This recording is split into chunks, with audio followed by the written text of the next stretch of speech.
하박국 1장 1절에서 11절까지의 말씀을 교독하시겠습니다. 선지자 하박국이 묵시로 받은 경고라. 여호와여, 내가 부르짖어도 주께서 듣지 아니하시니 어느 때까지리이까?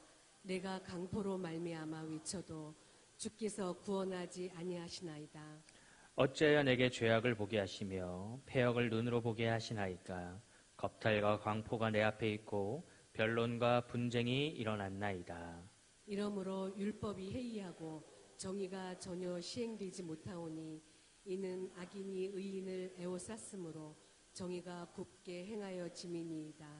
여호와께서 이르시되 너희는 여러 나라를 보고 또 보고 놀라고 또 놀랄지어다. 너희의 생전에 내가 한 가지 일을 행할 것이라. 누가 너희에게 말할지라도 너희가 믿지 아니하리라. 보라, 내가 사납고 성급한 백성 곧 땅이 넓은 곳으로 다니며 자기의 소유가 아닌 거처들을 점령하는 갈대아 사람을 일으켰나니 그들은 두렵고 무서우며 당당함과 위엄이 자기들에게서 나오며 그들의 군마는 표범보다 빠르고 저녁 이리보다 사나우며 그들의 마병은 먼 곳으로부터 빨리 달려오는 마병이라. 마치 먹이를 움키려 하는 독수리의 나름과 같으니라. 그들은 다 강포를 행하러 오는데 앞을 향하여 나아가며 사람을 사로잡아 모으기를 모래같이 많이 할 것이요. 왕들을 멸시하며 방백을 조소하며 모든 견고한 성들을 비웃고 흉벽을 쌓아 그것을 점령할 것이라. 같이 읽겠습니다. 그들은 자기들의 힘을 자기들의 신으로 삼는 자들이라. 이에 바람같이 급히 몰아 지나치게 행하여 범죄하리라. 아멘. 하박국 오늘 말씀을 좀 보도록 하겠습니다. 예언서는 많은 사람들이 굉장히 어렵다라고 생각합니다. 근데 생각보다 어렵지는 않습니다. 생각보다 어렵지는 않고 굉장히 따끈따끈하고 그리고 날 것 같은 하나님의 말씀이 그 가운데 들어가 있습니다. 그래서 저는 굉장히 예언서를 좋아하고 그 가운데 이제 전해지는 메시지들이 저에게는 굉장히 큰 은혜로 다가와가지고 이 말씀을 우리 성도님과 함께 나누고자 합니다. 하박국 이제 선지자는 이스라엘 멸망 전 시대에 활동했던 선지자로서 이 말씀의 주된 내용은 심판입니다. 전에 우리 새벽기도 많이 들으신 분들은 월요일, 화요일 말씀을 통해서 또 이제 예언서를 한 개 봤잖아요. 그때 제가 월요일 날 했던 말씀 중에 하나가 뭐였냐면 심판이 주된 내용으로 나오는 시기는 이스라엘 멸망 전 시기고 그때는 하나님의 진노하심이 가득한 그런 시기였다라는 말씀을 했는데 오늘 하박국도 마찬가지입니다. 근데 이 하박국은 어떻게 구성이 되어 있냐면 1장, 2장은 하박국이 하나님께 질문을 하고 그 질문에 대한 하나님의 대답 그리고 또 한 번 더 하박국이 하나님께 질문을 하고 또 그거에 대한 하나님의 대답 이렇게 1장, 2장이 그렇게 이루어지고 3장은 또 이제 하박국이 그 하나님의 일들을 바라보며 찬양한 내용을 이렇게 담고 있는데 오늘은 앞에 부분을 좀 보려고 합니다. 우리가 살다 보면은 참 의문점이 많습니다. 인생 살다 보면 그럴 때가 많죠. 어떤 의문점이냐면 하나님은 분명히 공의의 하나님이고 정의의 하나님이고 하나님은 분명히 뭔가 선을 더 사랑하시는 모습이 있는데 우리의 세상에서 살아가다 보면 굉장히 악이 살아있고 악한 자들이 더 잘 나가는 것 같고 악한 자들이 더 편하게 사는 것 같고 더 괜찮게 살아가는 것 같은 그런 느낌이 들 때가 있습니다. 마찬가지로 하박국도 거기에 대한 의문을 갖고 있었습니다. 하나님은 분명히 공의 하나님이고 정의의 하나님이라고 하시면서 선의 하나님이라고 하시면서 왜 악인들이 이렇게 활개치는가? 특별히 이제 하박국이 활동했던 시기는 이제 이스라엘의 남유다, 특별히 남유다도요. 남유다 이제 마지막 때에 왕들이 계속해서 바뀌는데 그 왕들의 평가가 무엇이었냐?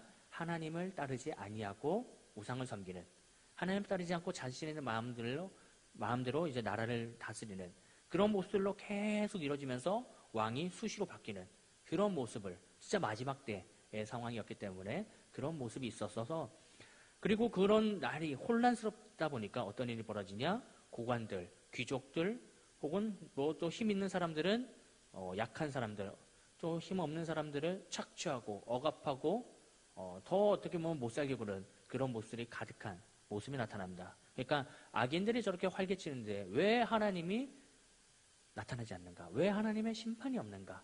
그거에 대한 의문점이 들어 오늘 1장 2절부터 4절의 말씀에 하박국은 이렇게 질문합니다. 한번 같이 볼까요? 같이 한번 이거는 읽어보겠습니다. 2절부터 4절 시작. 여호와여, 내가 부르짖어도 주께서 듣지 아니하시니 어느 때까지리까? 내가 강포로 말미암아 외쳐도 주께서 구원하지 아시나니? 어찌하여 내게 죄악을 보게 하시며 패역을 눈으로 보게 하시나이까? 겁탈과 강포가 내 앞에 있고 변론과 분쟁이 일어났나이다. 이러므로 율법이 해이하고 정의가 전혀 시행되지 못하오니 이는 악인이 의인을 애워쌌으므로 정의가 굽게 행하여짐이니이다. 아멘. 이제 하박국 1장 2절부터 4절의 이야기는 어떤 내용이냐? 이제 하박국이 하나님께 울부짖습니다. 하나님, 도대체 왜 내 기도에, 내 울부짖음에 응답하지 않으십니까? 왜 이렇게 세상의 죄악들을 내가 계속해서 보고 있어야 됩니까? 정말 세상이 패역하고 약탈, 폭력, 억압, 다툼, 시비 이런 것들이 계속해서 이 세상 가운데 이루어지고 있는데 왜 하나님의 응답이 없습니까? 왜 하나님의 공의가 나타나지 않고 왜 하나님의 정의가 나타나지 않습니까? 왜 율법을 지키는 사람은 점점 더 적어지고 그리고 그뿐만 아니라 정의는 나타나지 않았고 이 세상은 더욱더 무너지고 이 세상은 계속해서 타락해 가고 있는데 왜 도대체 하나님은 응답하시지 않습니까? 왜 악인들이 의인을 계속해서 괴롭히고 왜 악인들이 의인을 계속해서 무너뜨리게 하고 협박하고 왜 의가 도대체 드러나지 않는 세상이 되었습니까? 라고 질문하는 내용입니다. 하나님을 믿는 사람이라고 한다면 한 번쯤은 그런 고민을 해볼 수도 있는 것 같습니다. 이 고민, 특별히 세상에 많은 어려움들, 악함들, 참 힘듦들 있는데 왜 하나님 도대체 응답이 없을까? 나에게 왜 하나님 응답이 없을까? 왜 하나님이 살아계시다고 하면서 왜 응답이 없을까? 아니면 내가 믿는 하나님이 잘못된 건가? 뭐 이런 생각도 하기도 하고 저도 마찬가지로 기도할 때 하나님의 응답이 없이 막 기도하면 어디 공허한 외침 같은 느낌이 들 때도 있어가지고 도대체 왜 내 부르짖음에는 이렇게 응답하시지 않습니까? 라고 외쳤던 그런 기억도 있는데 정말 그런 시대, 이 시대 가운데 그런 외침을 지닌 하박국이 있습니다. 그래서 이 하박국이 그렇게 질문하고 외치고 있자 하나님이 참 어떻게 보면은 놀라운 응답을 하십니다. 5절부터 길긴 하지만 좀 읽어봅시다. 8절까지 오늘 본문 하박국 1장 5절부터 8절 같이 한번 읽도록 하겠습니다. 여호와께서 이르시되 너희는 여러 나라를 보고 또 보고 놀라고 또 놀랄지어다. 너희의 생전에 내가 한 가지 일을 행할 것이라. 누가 너희에게 말할지라도 너희가 믿지 아니하리라. 보라, 내가 사납고 성급한 백성 곧 땅이 넓은 곳으로 다니며 자기의 소유가 아닌 거처들을 점령하는 갈대아 사람을 일으켰나니 그들은 두렵고 무서우며 당당함과 위엄 자기들에게서 나오며 그들의 군마는 표범보다 빠르고 저녁 이리보다 사나우며 그들의 마병은 먼 곳에서부터 빨리 달려오는 마병이라. 마치 먹이를 움키려 하는 독수리의 나름과 같으니라. 아멘. 하나님께 하박국이 어떻게 질문했죠? 왜 저 악을 내가 보고 있어야 됩니까? 그런 질문을 했습니다. 근데 거기에 대한 하나님의 응답이 무엇이었냐? 내가 갈대아 사람을 일으켜 심판할 것이다. 라고 이야기를 합니다. 근데 갈대아 사람이라고 하면은 우리가 잘 모르니까 성경에 나온 나중에 성경에 나오는데요. 어느 나라냐면 바벨론입니다. 바벨론 나라. 그러니까 이 바벨론, 이스라엘을 멸망시키는 그 바벨론 나라가 일으켜서 하나님이 이 백성들을 심판할 것이다 라고 하는 이야기가 오늘의 예언입니다.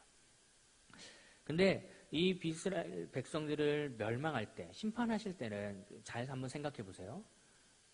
하나님은 어떤 방법으로 심판하셔야 옳았을까요? 하나님이 가장 선한 방법으로 심판하시는 방법이 무엇이었을까요? 왜 이런 이야기를 하냐면 바벨론은 이스라엘 백성인가요? 이방 민족인가요? 이방 민족입니다.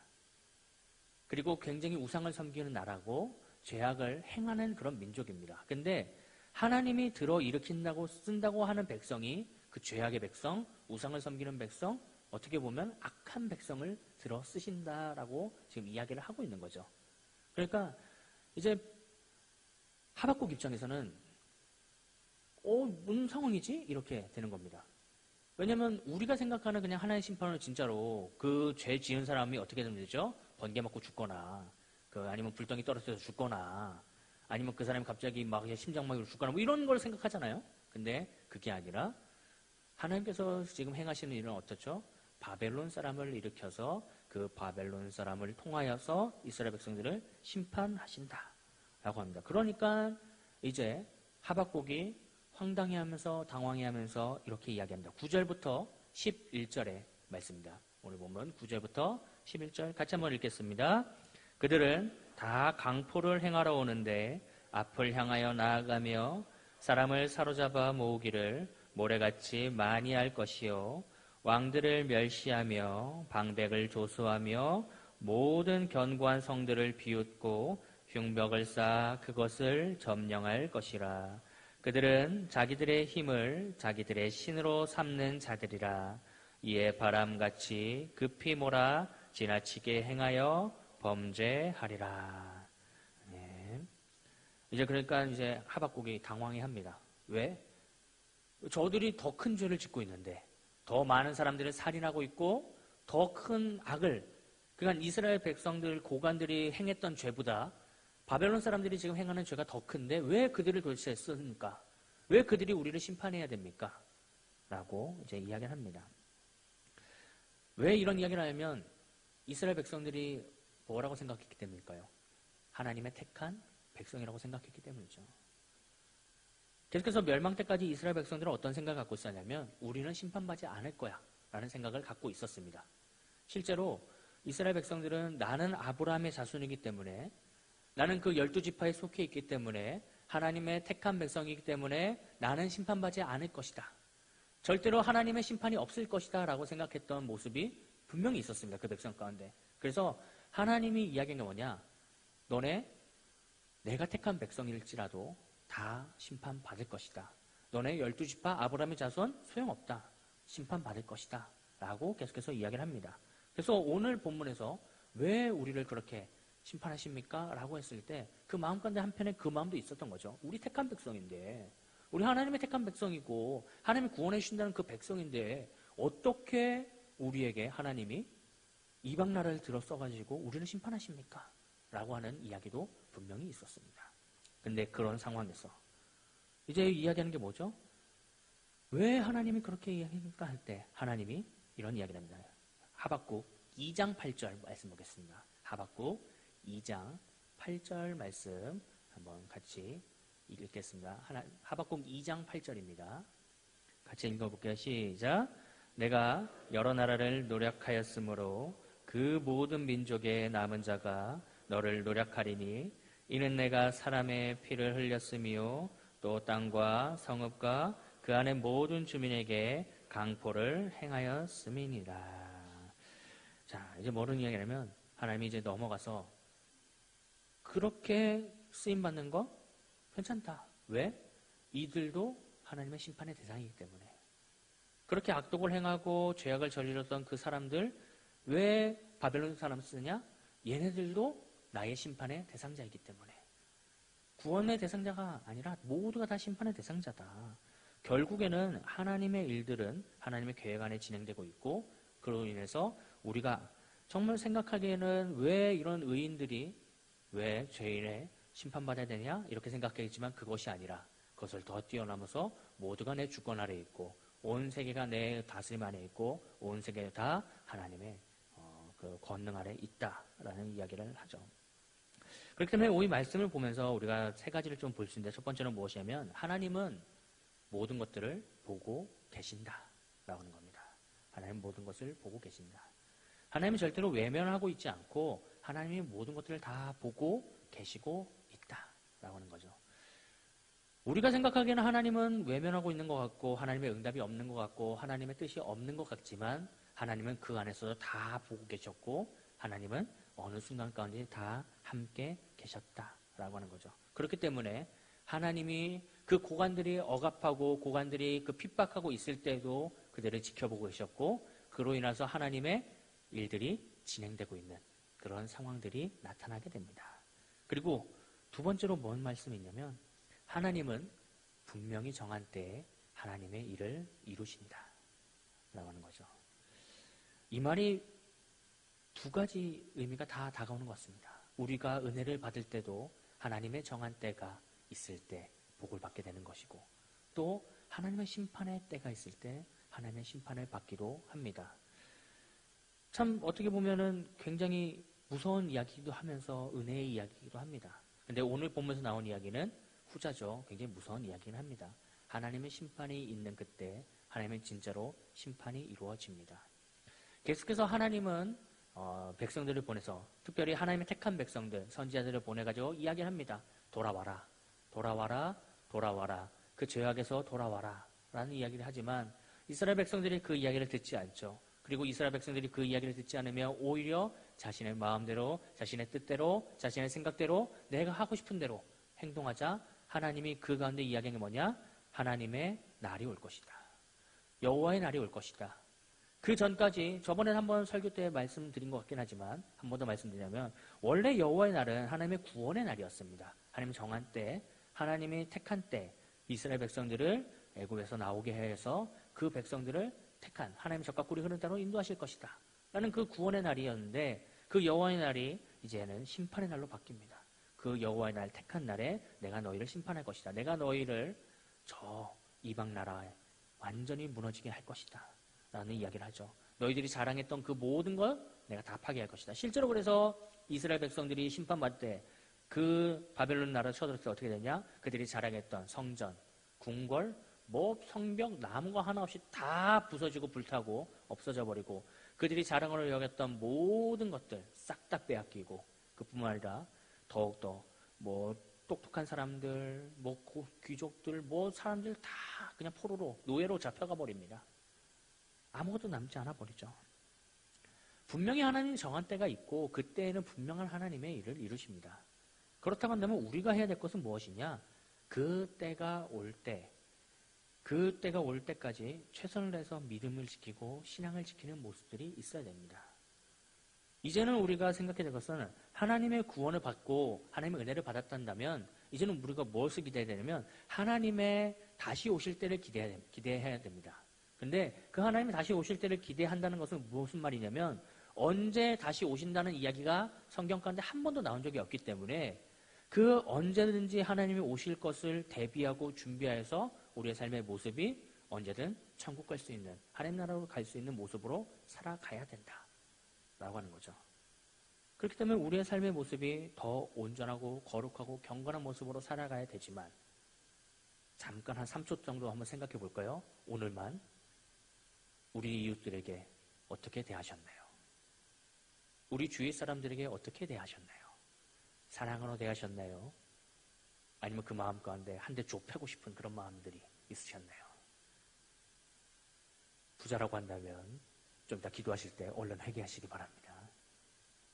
전자라고 한다면 하나님의 마음을 잘 간직하고 계시는 겁니다. 그렇다면 그 마음이 더 확장되기를 간절히 소망합니다. 정한 때가 온다고 한다면 어떤 일이 벌어질지 모릅니다. 언제 어떤 일이 벌어질지 모르기 때문에 우리는 계속해서 그 하나님 나라를 소망하면서 그 나라를 기대하는 마음으로, 그리고 그 기대를 누리는 삶의 모습이 우리 가운데 분명하게 나타나야 됩니다. 그렇지 않다면 그 정한 때가 심판의 날이 될 수도 있고, 아니면 완전히 반대로 그 정한 날에 하나님 구원의 날이 될 수도 있습니다. 그렇기 때문에 우리가 생각해야 될 건 세 번째입니다. 우리는 심판의 대상자. 우리는 하나님 심판을 한 번은 받아야 된다. 심판의 자리에 올라가긴 해야 된다 라고 하는 거죠. 그렇기 때문에 우리가 아까 이야기했듯이 이제 더 넘어가서 우리의 삶의 모습에서 온전과 거룩과 경건의 모습이 분명히 나타나야 됩니다. 근데 이렇게 나타날 때 중요한 게 있습니다. 그것이 뭐냐면, 나의 생각, 나의 판단, 나의 이상, 뭐 이런 것들을 내려놓을 수 있어야 됩니다. 참 이게 어렵죠. 근데 그런 모습이 우리에게 더 필요합니다. 오늘 설교의 제목이 무엇이냐면 내 생각과 다를지라도입니다. 내 생각과 다를지라도. 오늘 하박국은 계속해서 내 생각과 다른 하나님의 응답을 들으면서 황당해합니다. 당황해하고 어떻게 보면은 분노하기도 합니다. 왜 도대체 하나님이 그런 일을 이루시냐? 라는 이야기도 분명히 합니다. 그런데 그것을 넘어서 하나님의 계획들, 생각들을 받아들이고 내 생각을 내려놓고 주님의 음성들을 받기 시작하자 어떻게 하냐? 하나님의 은혜가 그 가운데 찾아오게 됩니다. 그렇게 하나님의 은혜가 찾아온 사람의 고백이 무엇인지 아십니까? 아까 불렀던 찬양인데요. 무화과 나뭇잎이 마르고 포도 열매가 없으며 감람나무도 없고 뭐 내 안에 소출이 하나도 없고 뭐 소도 없고 양도 없고 뭐 있는 거 하나도 없는데 그럼에도 불구하고 뭐 한다 하죠? 난 여호와를 찬양할 것입니다. 난 여호와를 찬양하리로다. 아까 찬양 안 부르셨나요? 우리가 그 고백이요 그냥 쉽게 할 수 있는 고백이 아닙니다. 우리 찬양의 고백이 그렇게 막 그냥 가사로 그냥 읊어지는 그런 고백이 아닙니다. 그 엄청난 믿음의 고백입니다. 왜? 그렇게 고백할 수 있을 때는 언제냐면 내 생각과 내 믿음과 내 생각과 어떻게 보면 내 계획들, 내 이성들, 내 판단들을 내려놓고 주님을 받아들일 때 할 수 있는 고백이기 때문이죠. 내 현실의 문제는 너무나도 많습니다. 어려움도 많고요. 그리고 그 현실에서 부딪히는 문제들 당연히 많습니다. 그 가운데 쓰러지고 넘어지고 계속해서 불평과 불만과 화남 분명히 있을 수도 있습니다. 근데 그것들을 다 내려놓고 주님을 바라본다? 그건 엄청난 믿음의 고백이죠. 여러분 진짜로 한번 생각해 보세요. 무화과나무도 없고 포도나무도 없고 감람나무에 소출도 없고 그리고 양도 없고 외양간에 송아지도 없고 먹을 것도 하나도 없고 있는 것도 하나도 없으면서 하나님 찬양할 수 있을까요? 하나님 욕하지 않으면 다행이죠. 우리 가운데 불평이 안 나오면 다행이죠. 근데 실제로 이런 상황이 벌어지면 우리 입술에 뭐가 나올까요? 분명한 짜증과 하나님이 그 입술에 나타날 수 있다라고 하는 겁니다. 그렇기 때문에 이 모습을 바꿔서 또 바꿔서 나아갈 수 있다라고 한다면 그 삶은 분명히 하나님의 영광을 누리며 나갈 수 있는 그런 삶이 된 걸로 믿습니다. 그런 은혜가 있는 사람이 있다라고 한다면 그 안에 하나님의 은혜의 충만함이 가득 넘치게 됩니다. 참 하나님을 잘 믿는 사람들에게서 그래서 누려지는 게 뭐냐? 평안이죠. 그래서 하나님을 잘 믿는 사람의 모습 가운데 있는 게 무엇이냐? 기쁨이죠. 그래서 하나님 잘 믿는 사람의 얼굴에 뭐가 없냐? 그늘이 없어지게 됩니다. 여러분들의 얼굴에는 그늘이 있습니까? 있다면 하나님께 한번 맡겨보시기 바랍니다.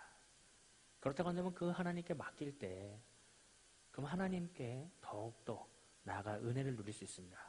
근데 많은 사람들이 어떻게 하죠? 이것들 다 내려놓습니다. 그리고 나서 할 때 어떡하죠? 다시 챙깁니다. 하나 하나 이렇게 다 챙깁니다. 아니 왜 교회 와서 기도하고 걱정한 거 다 내려놓고 나갔으면은 그 기쁨으로 나가면 되잖아요. 근데 그대로 다시 그 주워 들고 그 가가지고 문 빡빡 나가자마자 바로 뭐 하냐니까 아이고 이것 때문에 걱정이라고 그런 얘기 참 많이 하십니다. 그러면 안 됩니다. 그게 아니라 믿음이란 것은 내려놨다고 한다면 그 내려놓은 대로 그대로 믿음으로 걸어 나갈 수 있어야 됩니다. 절대로 버린 것, 내려놓은 것 가지고 가지 않기를 바랍니다. 내려놨으면 맡기시기 바랍니다. 그러면 그때 하나님의 평화가 넘쳐납니다. 왜 이런 이야기를 하냐면 우리 모두가 다 한 번쯤은 분명히 이런 경험이 있을 거기 때문이죠. 여기 계신 분들 몇몇을 보아지 정말 수많은 믿음의 역경들, 참 믿음의 고난들, 참 파도 같은 일들이 수많이 일어났을 텐데 좀 그런 상황에서도 또 기도하면서 그런 상황에서도 좀 말씀 보면서 그런 상황에서도 예배하면서 그것들을 이겨 온 줄로 믿습니다. 근데 시간이 지나면서 그럴 때 연약해질 때가 분명히 있습니다. 그렇다고 한다면 그때 이런 말씀을 들었다고 한다면 그때는 내가 한 발짝 더 나아갈 때 용기를 가지고 한 발짝 더 나아갈 때입니다. 그러면 한 발짝 더 나아가 보시기 바랍니다. 보이지 않아도 그 걸어가는 그 발걸음에 분명한 은혜가 있을 줄로 믿습니다.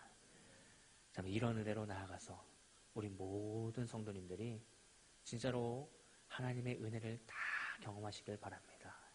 우리 인생에 분명한 하나님의 계획이 있습니다. 하지만 그 계획은 참 놀랍게도 내 생각과는 정반대일 겁니다. 내가 원하는 방법으로 이루어지는 적은 거의 없더라고요. 그렇지만 그 이루어지지 않은 내 생각대로 이루어지지 않지만 그럼에도 불구하고 하나님의 은혜로 나간다고 한다면 그 가운데 놀라운 은혜가 분명히 있습니다. 이것들을 다 맛보아서 우리 모든 성도님들의 삶의 모습에 그들 역시 평안함과 화평함과 기쁨이 넘쳐나기를 간절히 소망합니다.